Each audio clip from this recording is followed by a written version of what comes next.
Kitchen. My name is Chris. I'm a diabetes nurse practitioner. This week I wanted to talk to you about gut health. Do you know that gut health is related to mental as well as physical health? And so I want to show you some of the things that we can do to maintain that. So eating fruits, vegetables, nuts, seeds, pickled and fermented fruits and vegetables are good for us. So let's begin. This week, I'm gonna deliver some foods for some of my family members. This is the first thing that I wanna show you. This is strawberry lemonade, and I made it from the lemons as well as strawberries that I have available here at home. They're both organic, and I sweetened it with monk fruit sugar. I also added some chia seeds in there for added omega-3. The next thing I have here is for snacking. I found some raw peanuts over at Sprouts, and so I roasted this myself, and it only took about 25 minutes in the oven. I sprinkled it with some garlic powder, a little bit of salt, and just a touch of avocado oil. This one right here is one of my favorites. When I went to Chicago last year, I got introduced to Giardiniera. And Giardiniera, you can use it for your sandwiches, you can eat it as a side dish, or you can eat it by itself. And it's a mixture of different types of vegetables that is marinating in a little bit of olive oil, vinegar, a little bit of sugar, some salt, and it is so good, and it's so packed in nutrients, and it's good for gut health. The other thing that I have made here is actually this vegan meatless balls. And so this particular recipe has nuts in there, has oats, and I had bound it together with vital wheat gluten, rolled it up in a ball, and I baked it in the oven. The last thing I want to show you here before I show you how to make a salad dressing is actually this. I couldn't call it a banana bread, I can't call it a zucchini bread or a carrot bread. So this particular bread is banana, apple, carrot, zucchini bread. You know when you have a craving for something and you don't know quite which one you want to make? And so I put them all together. If you want the recipe of this one, I will post that when you ask for it. So let's go into the salad dressing. I make my own salad dressing, and I have mentioned that before. I don't buy salad dressings. So I have a recipe that I normally do at home, and I do love olive oils. I have a variety of olive oils here, as well as balsamic vinegar that I use. This particular one here is an extra virgin basil olive oil that I get from Baker and Olive. They are local here in San Diego, I think. I buy them here. And so I put olive oil in here just up to this line. So 1 part olive oil right there. And this is my good olive oil that I don't use for cooking. I only use it for salad dressing. And then I'm gonna mix it with this apple balsamic that is aged 12 years. And it has a wonderful aroma and that hint of apples with the balsamic that is really good for salads. So I'm gonna put that in here up to the line. So 1 part olive oil, 1 part vinegar. And then the other thing I'm gonna do is, as a vinaigrette, I kind of like a little bit of garlic powder in there. So I'll put like about 1/8 of a teaspoon of garlic powder in there. And I also like a little bit of ginger powder in there. So 1/8 of a teaspoon of ginger powder. And this is about a teaspoon of sea salt. This is a very concentrated salad dressing, so you only need very little for your salad. And this is just Dijon mustard to create all of those flavors. The other thing that I add on this one, and I'm sorry I forgot it, let me just get it here, is maple syrup. And so just to kind of cut into the sourness of that balsamic vinegar, I'm gonna add about 1/2 part of sweetness in there. And the reason why I put this in a bottle already is that it's ready for shaking. And all of my salad dressings are like this. It's just 1 part vinegar, 1 part oil, 1/2 part of like maple syrup or agave syrup, a little bit of garlic powder, a little bit of ginger powder, a little bit of that mustard, and then a teaspoon of salt, and there you go. Just a light dressing. I hope you enjoyed this video. We'll see you again next time at my plant-based kitchen. You have a good day and happy Sabbath to you all. Bye. Hi everyone. Well, this week I thought I could show you some options for a healthier breakfast and overnight oats, and we can make the Vietnamese fresh rolls live. I'll show you how to make the Korean potato salad, and lastly I'll show you my all-time favorite Korean noodle called japchae. So we will get started. What I have here is actually a jar of oats. This is about 2 cups of steel cut oats or steel cut like oats, and then I'm gonna put all these ingredients in here. I like my overnight oats to be really nutritious, and so I tend to put a lot of things in them. The first one here are chia seeds. I'm going to pour that in here. They actually provide a lot of that nutrition and omega-3. This one here is sprouted pumpkin seeds. I do like the crunch of that in there as well.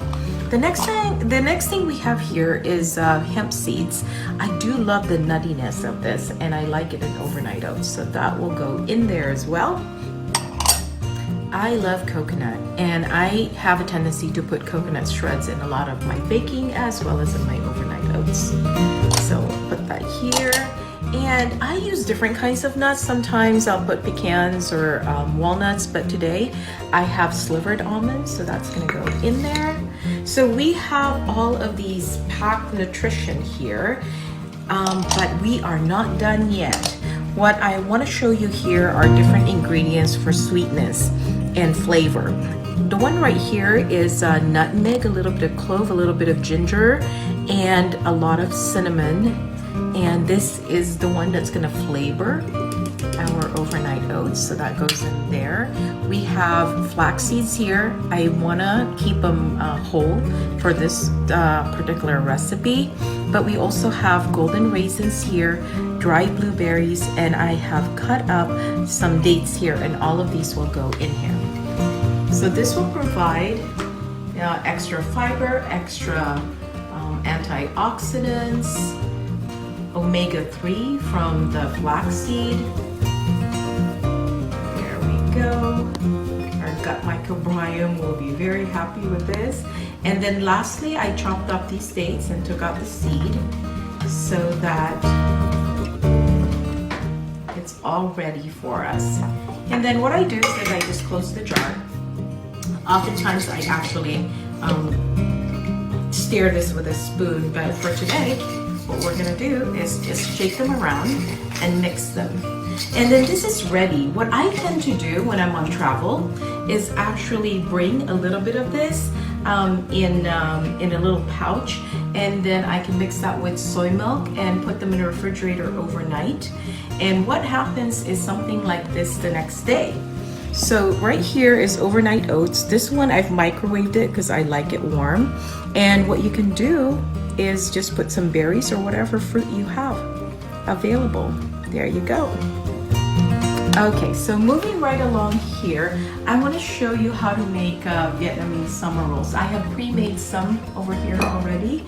So what I want to do is show you how to make this. So you grab rice paper here. You can buy this from any Asian store, and don't keep this in the water very long. So what you do is you put it in there. I like this kind of greens. They're softer and they do not poke through the rice paper.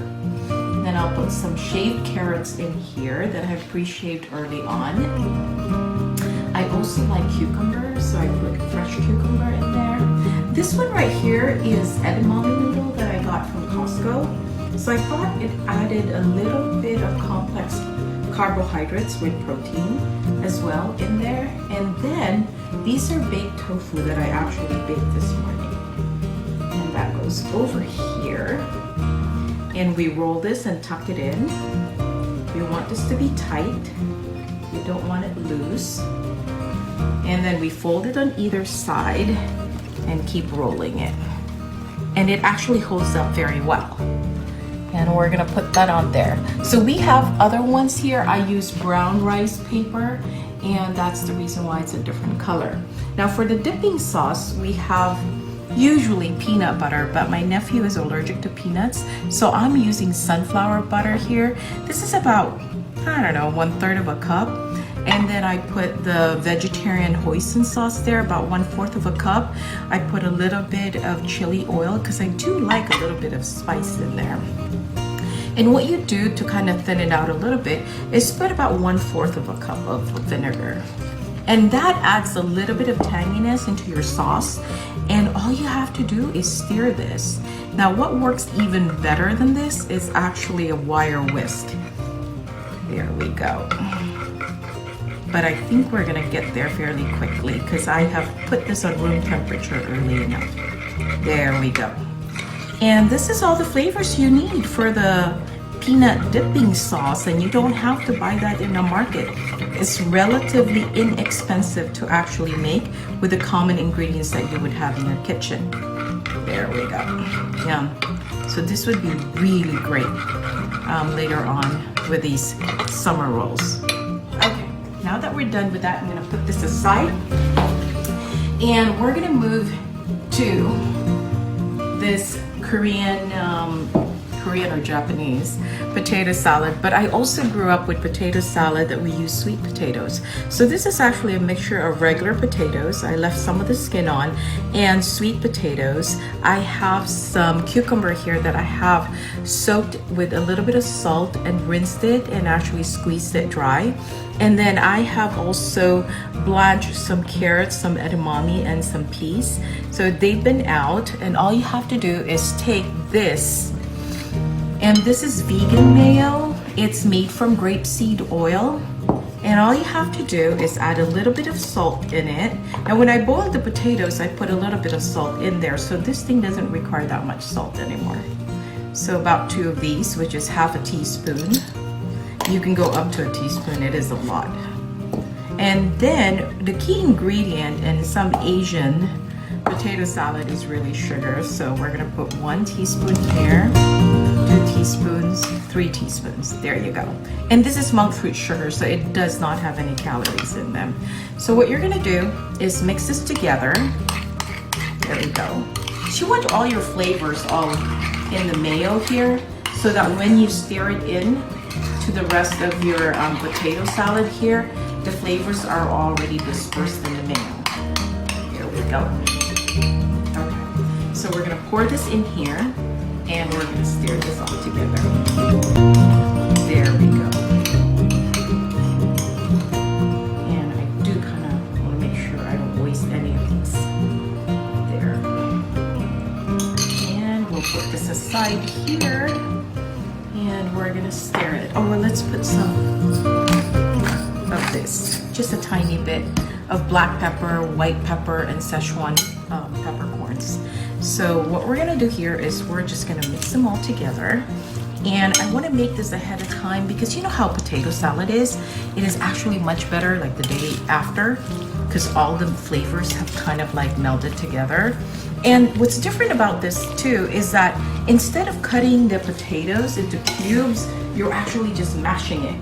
And so it's a lot easier and a lot more forgiving too when you're making it and you don't know how your potato's gonna turn out. There we go. But the most important thing is really making sure that you don't have a lot of water. And so that's the reason why I took the time to kind of dry some of the vegetables in here before actually mixing them all together. And there we are. This is gonna be really good for tomorrow and for the holiday weekend. I'm gonna bring some of this to my sister's house so they can also enjoy it. It's completely vegan. There you go. And you don't need a lot of mayo, as you can see here. And lastly, I'm not gonna show you how to make this, but I really do love japchae. And I like it better than the Filipino pancit. I'm so sorry to say that. I do not make Filipino pancit very much. This is black sesame seeds here. And what I'm gonna do is just sprinkle some on top. They do carry some nutrition there. And there you go. And some of the beef pieces here, they're actually seitan. And I have marinated them and put them in the oven to kind of crisp them up and brown them so they look like pretend beef. Well, thank you again for joining me today. I hope you found some more ideas that you can make at home. If you have any questions, please message me or just, put some comments on this video, and I'll be happy to answer your questions. You take care. Happy Sabbath, and may God bless you all. Happy Memorial Day weekend.